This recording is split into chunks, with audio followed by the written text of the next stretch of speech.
you go to New Orleans and like do it right. Like get out into you go to New Orleans, don't call him. Like he's not gonna take you to fun spots. Like you gotta I'm sorry. I'm not. You'll have stuff taken to like you. if you want to have grilled chicken and bok choy and like watch movies, then call Trey. If you want to like, I don't eat any of that stuff. I love the grilled chicken, but.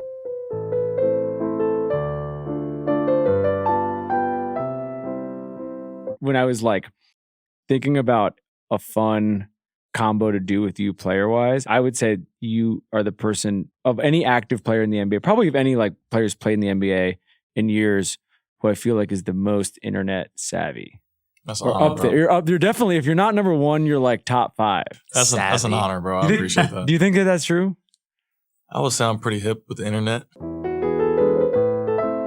My gripe I have about the Wi-Fi on the plane, especially because we fly so many times in a year and we have to pay like $10 each time. I'm like, you guys have to pay on the flight? Yeah, maybe I shouldn't have said that, but there'll be like 10 new videos since the last practice. And then I go to practice on Wednesday night and someone's like, did you see the airless basketball? Like you saw that video about that? And then I'll be like, all right, people are actually like watching videos about this thing. I was going to ask you, but did you see this thing? Yeah, I did. You saw it? I saw it actually, dunk contest. I mean, it might have been like a prototype, but they had one at dunk contest as well, my year. I don't know if it's the exact same one, but it was close to the same. It was close to the same. Did you do anything with it? No. Did you dribble it? Yeah, I did.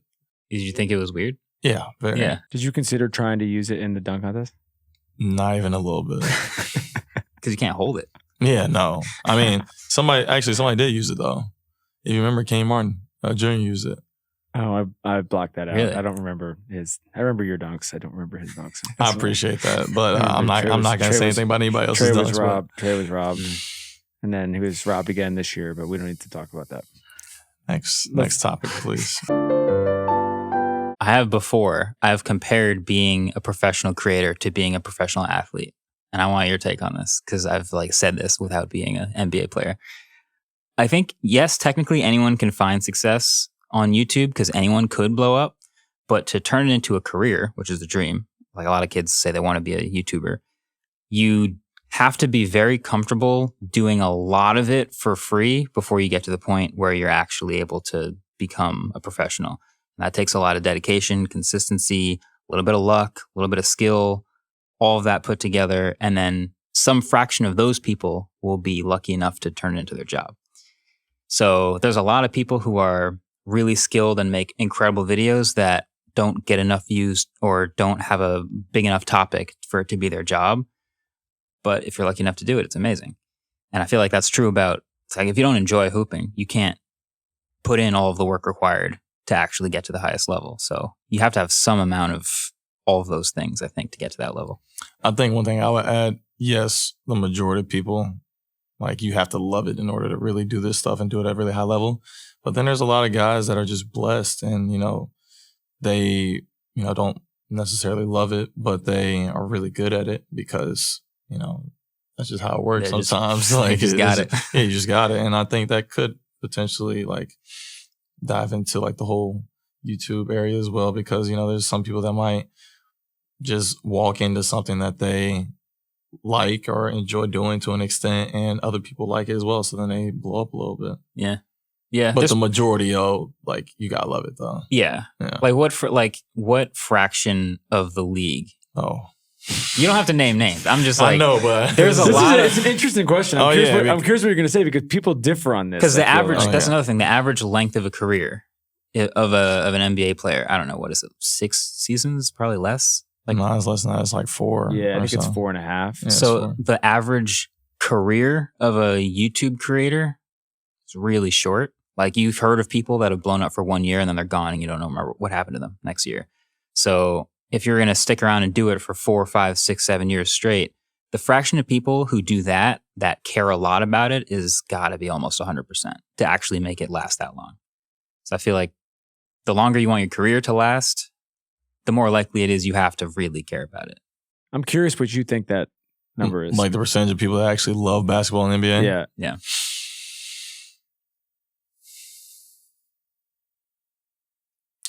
Honestly, I'd probably say like 50%. I'd probably say 50%. I've heard higher and lower. depending on how grouchy the person you're talking to is. Interesting. But I'll say too, there was probably a point once in, probably like the bottom 50, the people that don't love it anymore. Like there's a point in their life where they did love basketball. There's burnout, you're saying. Yeah, there's definitely a lot of burnout in the NBA. And whether that's due to just overall like playing basketball for a long time, so-called politics, just all the things that come with the NBA, like people lose their love for basketball, which is sad, but it definitely does happen. What was the fastest dinosaur? You remember? It was one of the flying ones, so that's kind of cheating. Yeah, but there's some cool. fast ones on the ground. The fastest fish is like the sailfish is like 80 miles an hour. Like how? It is actually. My goodness, that is crazy. actually like a really It's interesting. kind of sick. Do you have a deep dive you've done internet wise recently that you've had a good time with, like a rabbit hole? I'm trying to think of one that's appropriate for the podcast. Public consumption.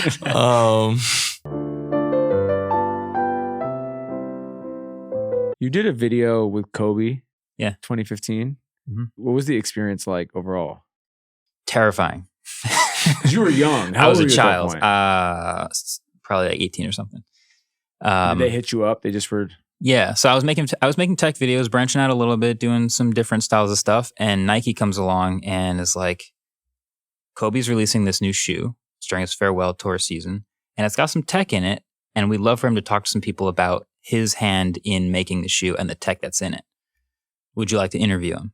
I was like, Jesus Christ, I've never interviewed anyone before, but yeah, absolutely, of course, yeah, I'll do it. Might as well start at the Yeah, top. obviously. So first interview ever, I go to the basement of the Staples Center, and they've got all these outlets lined up. I've seen the shoe at this point. I've looked at the Flyknit stuff. I'm like, this is really interesting. I want to talk to Kobe about this. They're like, all right, what's going to happen is he's going to come in this door right here.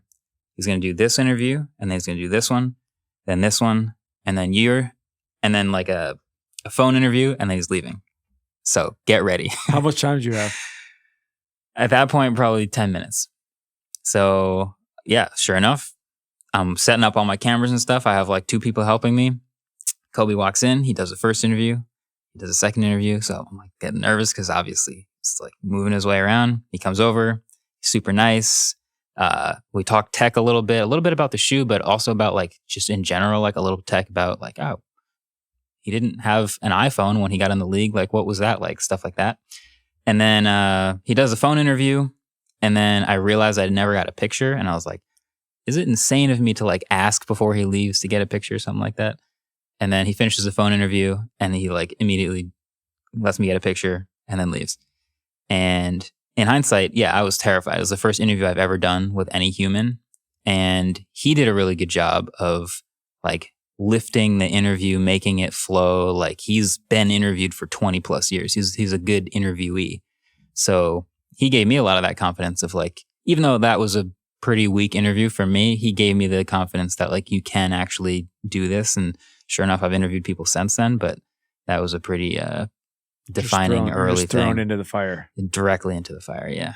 I'm always curious about this from, I guess, both your perspectives, but because with you first, like, confidence, because like we've talked about this a little bit, but you to be your age at that point, kind of like giving concise, whether it's reviews, commentary, whatever you want to call it, about products that you are like, you're an expert on a lot of this stuff now, but you weren't at that point. Like you were a sort of self-taught expert, and so.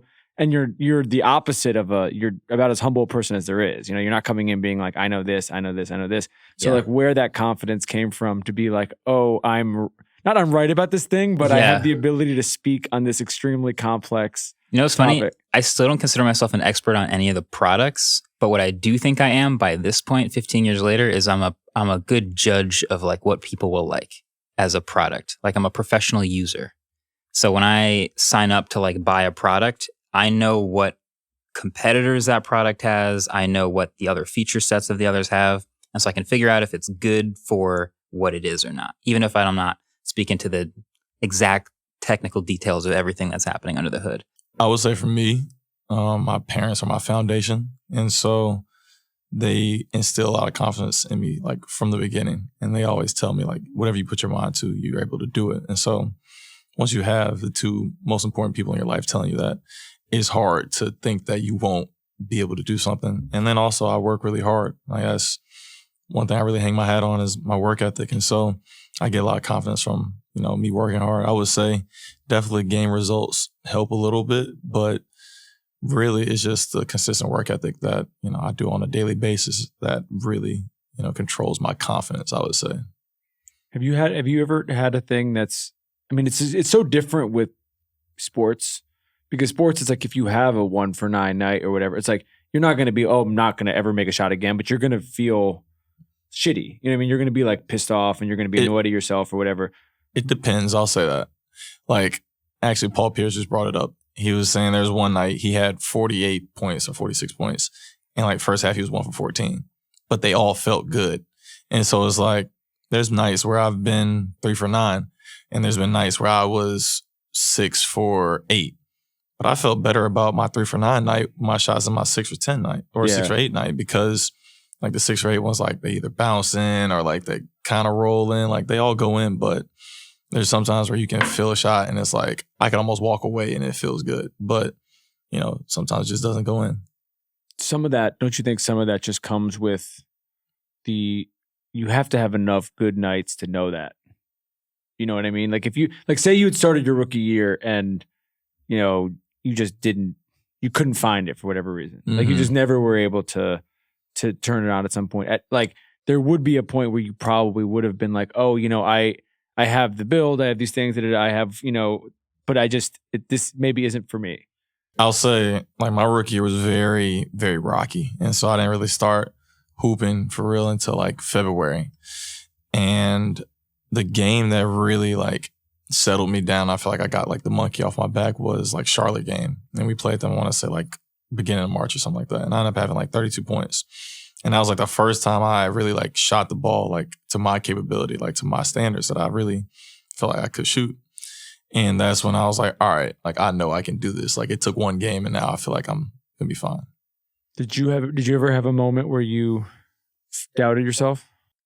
I guess not. It's weird because in the beginning it wasn't real. Like it wasn't a real job. So it was always a hobby. And the only thing that I could have maybe doubted is, can I actually turn this into a real job? But the trajectory was always like slow and steady growth to that, there wasn't really any doubt. It wasn't like I know a lot of people who have channels that are like incredibly spiky. Like they'll do a couple things in a row that blow up and they're like, all right, if I can keep this up, nothing can go wrong. And then the next month you can't keep it up and things fall off a cliff. And then that doubt comes in. Tech is a little bit like that sometimes because like there's big products and there's like boring products and people don't click the boring products, but they do click the new iPhone, whatever. But in general, it has been pretty steady to the point where I haven't really had to like worry too much.